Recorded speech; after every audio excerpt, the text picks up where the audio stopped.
PM কিষাণৰ ধন একাউণ্টত সোমোৱা নাই নেকি? এতিয়াই পৰীক্ষা কৰক আপোনাৰ বেংক একাউণ্ট। ধন নাপালে চিন্তা নকৰিব। মুকলি হ'ল হেল্পলাইন নম্বৰ। কেৱল মাত্ৰ এটা অভিযোগ দিয়ক। PM কিষাণৰ ধন লাভ কৰাত আপোনাৰো অসুবিধাৰ সৃষ্টি হৈছে নেকি? যদিহে আপোনাৰ অসুবিধাৰ সৃষ্টি হৈছে তেন্তে এতিয়া কোনো চিন্তাৰ কাৰণ নাই। যদি আপুনিও সেই ধনৰ পৰা বঞ্চিত হৈ আছে, আপোনাৰ বাবে চিন্তাৰ কাৰণেই নাই।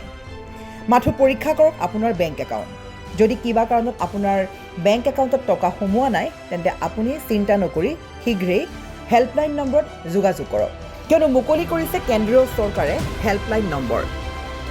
যিসকল কৃষকে ধন লাভ কৰা নাই সেইসকলে শীঘ্ৰেই দিয়ক অভিযোগ 155261 নম্বৰত। আমি পুনৰ কৈছোঁ, ধন নাপালে দিয়ক অভিযোগ মাথো 155261 নম্বৰত।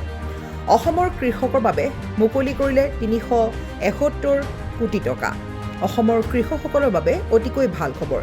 কৃষকসকলৰ সন্মানৰ বাবে এই ধন মুকলি কৰিছে প্ৰধানমন্ত্ৰী নৰেন্দ্ৰ মোদীয়ে। প্ৰধানমন্ত্ৰীয়ে মুকলি কৰিছে PM কিষাণ নিধিৰ 22 নং কিস্তিৰ ধন। আৰু এই ধনৰ বাবে আপুনি হাইৰাণ খাব নালাগে। এতিয়াই লাভ কৰিবলৈ গৈ আছে এই ধনৰাশি। যদি আপুনি ধনৰ পৰা বঞ্চিত হৈছে, পুনৰ এবাৰ কৈছোঁ, মাথো কল কৰক 155261 নম্বৰত। আৰু এই নম্বৰত কল কৰি অভিযোগ দিয়াৰ মাত্ৰকে আপুনি লাভ কৰিব আপুনি বিচৰা সেই 22 নং কিস্তিৰ ধন।